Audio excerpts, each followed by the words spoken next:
किशनगढ़ विधानसभा क्षेत्र से कांग्रेस पार्टी के प्रत्याशी विकास चौधरी जी, हमारे पूर्व सांसद प्रभा ठाकुर जी, मंच पर उपस्थित सभी पार्टी के पदाधिकारीगण, पूर्व चेयरमैनगण, पार्षदगण, पंचायत समिति के सदस्य, जिला परिषद, सीआर, डीआर, सरपंच, कांग्रेस के, यूथ कांग्रेस के सभी पदाधिकारीगण और इस सभा में मौजूद मेरे किसान भाइयों, नौजवान दोस्तों, माताओं, बहनों, प्यारे बच्चों, आज मुझे बहुत खुशी हुई कि वापस किशनगढ़ में आज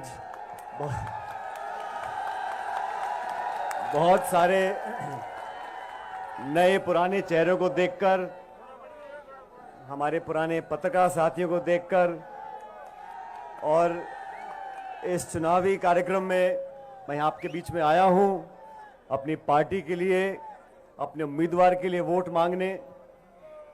आप सब बड़े समझदार लोग हो और किशनगढ़ वो इलाका है जो ऐतिहासिक इलाका है। यहाँ के नौजवानों की ऊर्जा की कोई तुलना नहीं कर सकता, यहाँ के नौजवानों की सोच की कोई कल्पना नहीं कर सकता।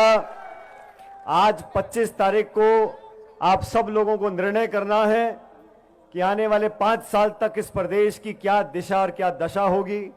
आपको निर्णय करना है कि 5 साल का हमारा भविष्य किन लोगों के हाथ में हम देना चाहते हैं। मुझसे पहले विकास अपनी बात रख रहे थे और मैं सुन रहा था।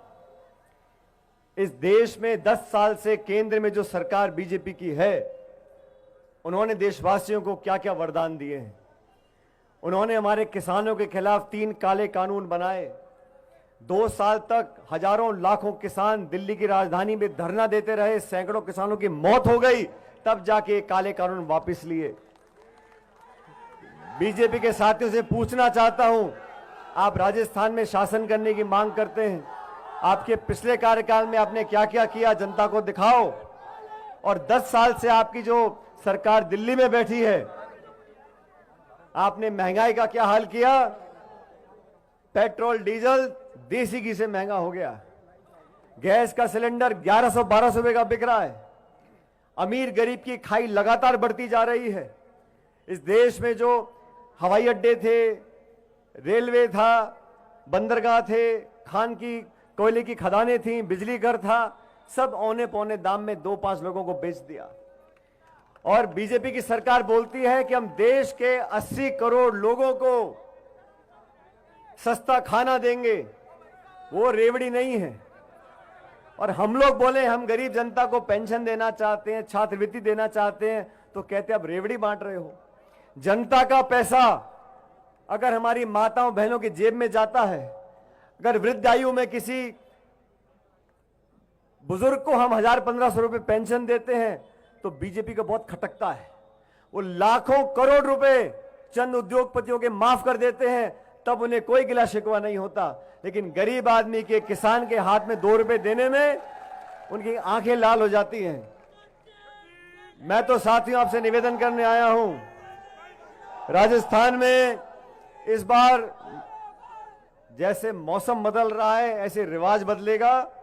30 साल की जो परिपाटी चलती आ रही है वो टूटेगी और दोबारा कांग्रेस पार्टी की सरकार राजस्थान में बनने जा रही है। मैं मध्य प्रदेश होके आया, छत्तीसगढ़, तेलंगाना, सभी राज्यों में कांग्रेस की हवा है। और भाजपा को बताना चाहता हूं, कर्नाटक में आपने खूब प्रचार किया। जो मंत्री यहां मंडरा रहे हैं सारे, वो कर्नाटक में भी गए थे और कर्नाटक में कांग्रेस पार्टी जीती। हिमाचल प्रदेश में डबल इंजन करते थे, वो हिमाचल प्रदेश में एक इंजन सीज हो गया,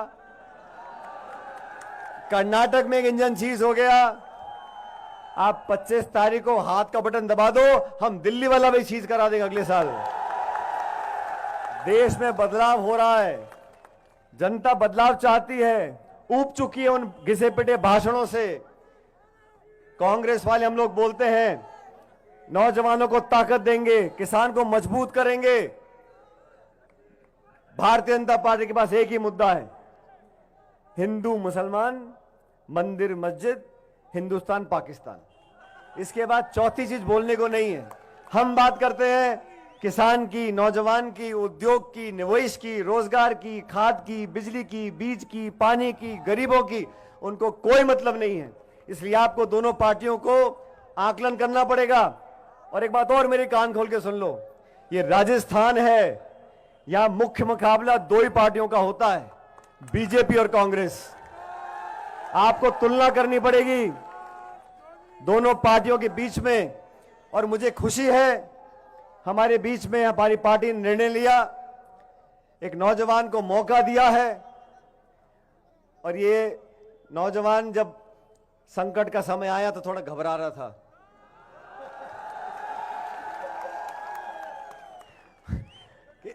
किशनगढ़ में फला बीजेपी का नेता आ रहा है, किशनगढ़ में फला बीजेपी का नेता आ रहा है, वो ये भाषण दे रहा है, वो ये कर रहा है। मैंने कहा तू चैन रख, शांति रख, कोई बात नहीं। मैंने कहा आप शांति रखो।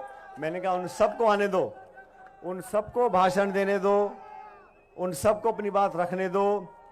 सही समय आएगा, हम किशनगढ़ आएंगे। और मैं एक बात बोल रहा हूं, अगर आपको मेरी बात ठीक लगे तो दोनों हाथ खड़े कर कर बोलना ठीक लगी, ठीक है? भाजपा के नेता आए, भाषण दिए, चले गए। एक आए, दो आए, तीन आए, चार आए। मैंने कहा कितने भी आओ, 100 सुनार की और 1 लोहार की। और मैंने कहा था मैं आके अपनी पार्टी के लिए वोट मांग के जाऊंगा, क्योंकि सरकार कांग्रेस पार्टी की बन रही है। किशनगढ़ में, अजमेर में, जहां जहां कांग्रेस पार्टी ने उम्मीदवार दिए, हम लोग कांग्रेस के कार्यकर्ता हैं और हम लोगों ने कांग्रेस के लिए संघर्ष किया। आप सब लोग इस बात के गवाह हो। 2013 से 18 तक बीजेपी के पास 163 विधायक थे, 200 में से 163। और मोदी जी प्रधानमंत्री बने थे। लोगों ने कहा अब तो दशकों तक कांग्रेस पार्टी आने वाली नहीं है। इतना प्रचंड बहुमत मिल गया भाजपा को, मोदी जी प्रधानमंत्री बन गए, भाजपा की सरकार राजस्थान में आ गई, अब कांग्रेस का भविष्य नहीं है। हमने कहा नहीं, हम सड़कों पर जाएंगे, धरने देंगे, जेलों में जाएंगे, लाठी खाएंगे, लेकिन कांग्रेस पार्टी को दोबारा जिंदा करेंगे। और वही कांग्रेस पार्टी ने आज जब एक नौजवान को अपना उम्मीदवार बनाया है, तो मैं आप सबसे आग्रह करना चाहता हूं, हो सकता है किसी को मनमुटाव हो और स्वाभाविक भी है, लेकिन अंत में हमें सोचना पड़ेगा। आज देश को जरूरत है कांग्रेस पार्टी की। कांग्रेस पार्टी एक बेहतर विकल्प 2024 में बनने जा रही है, लेकिन कांग्रेस को मजबूत करने के लिए साथियों सरकार कांग्रेस पार्टी की बनानी जरूरी है। इसलिए पंजे के निशान पर मोहर लगानी है और कांग्रेस पार्टी के उम्मीदवारों को जिताना है। अभी विकास बोल रहे थे, नया परिवार हमने शामिल हुआ है, हमारा पुराना परिवार है, बड़ा परिवार है, और जिस रसोई में बर्तन ज्यादा होते हैं वहां ज्यादा टकराव भी हो जाता है। लेकिन हम सब संवेदनशील लोग हैं, हम प्रदेश, देश और किशनगढ़ का भला चाहते हैं। कांग्रेस पार्टी की सरकार बनने जा रही है, इसलिए मेरा आपसे भी निवेदन है, सारी बातें भूल जाओ, जाति, बिरादरी, गोत, धर्म, ये सारी बातें भूलो। कांग्रेस 36 कौमों की पार्टी है, सबको साथ लेकर चलती है। मुझे आप लोगों ने कई बार आशीर्वाद दिया और इस क्षेत्र से मेरा विशेष लगाव है। इस लोकसभा क्षेत्र में 8 विधानसभा आती हैं, लेकिन माफ करना, सबसे ज्यादा काम मैंने किया है तो किशनगढ़ में किया है।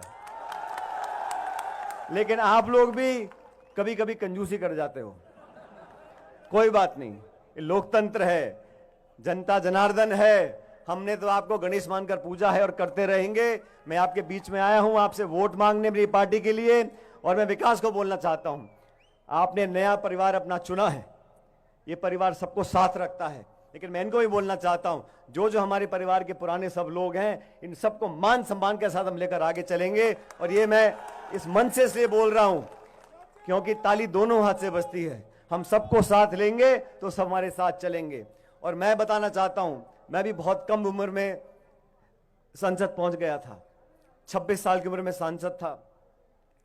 एक अलग सोच होती है नौजवान साथियों की, और हम अगर राजनीति में नौजवानों को अग्रिम पंक्ति पर लेकर नहीं आएंगे तो देश के साथ, उसके भविष्य के साथ हम न्याय नहीं कर रहे हैं। मैं किसी पार्टी की आलोचना नहीं करना चाहता हूं, लेकिन मैं फक्र से कह सकता हूं कि जब हम कांग्रेस पार्टी के अध्यक्ष थे और आज मैं कांग्रेस पार्टी में काम कर रहा हूं, हर मौके पर हमने नौजवानों को प्राथमिकता दी है, उनको आगे लाने का काम किया है।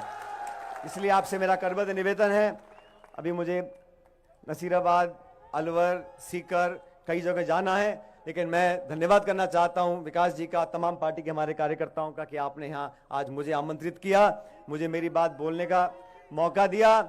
और अभी चुनाव में मेरे ख्याल 5-7 दिन बचे हैं, 25 तारीख को वोट पड़ेंगे। लेकिन मैं मानता हूं कि आज जो कुछ अनिश्चितता थी किसी के मन में, मुझे पता नहीं सट्टा क्या बोलता है, लेकिन मैं इतना जानता हूं कि यहां की जनता यह बोल रही है कि कांग्रेस पार्टी जीतेगी और भारी बहुमत से जीतेगी। मैं आप सबको एक बार पुनः निवेदन करता हूं कि नौजवान साथियों, ये जाति बिरादरी छोड़ दो, कांग्रेस का परिवार हमारा परिवार है और हमें कांग्रेस पार्टी को जिताकर ये साबित करना है कि हम सब नौजवान एक हैं। 36 कौम के साथियों से निवेदन करना चाहता हूं, मिलकर काम करो और 25 तारीख को जिताओ। अब आप लोग जब जिता दोगे, जीतने के बाद विकास जी एक बार दोबारा यहां हम लोग आएंगे लोगों का धन्यवाद करने के लिए, और आप लोग अपना असीम प्रेम प्यार मोहब्बत हमारे सर पर आशीर्वाद हमेशा रखना। मैं परमपिता परमेश्वर से कामना करता हूं आप लोग हमेशा मुस्कुराते रहो, हंसते रहो, फलो फूलो, आगे बढ़ो, आपके बच्चों को भगवान तरक्की दे। आपका बहुत बहुत धन्यवाद। राम राम साहब।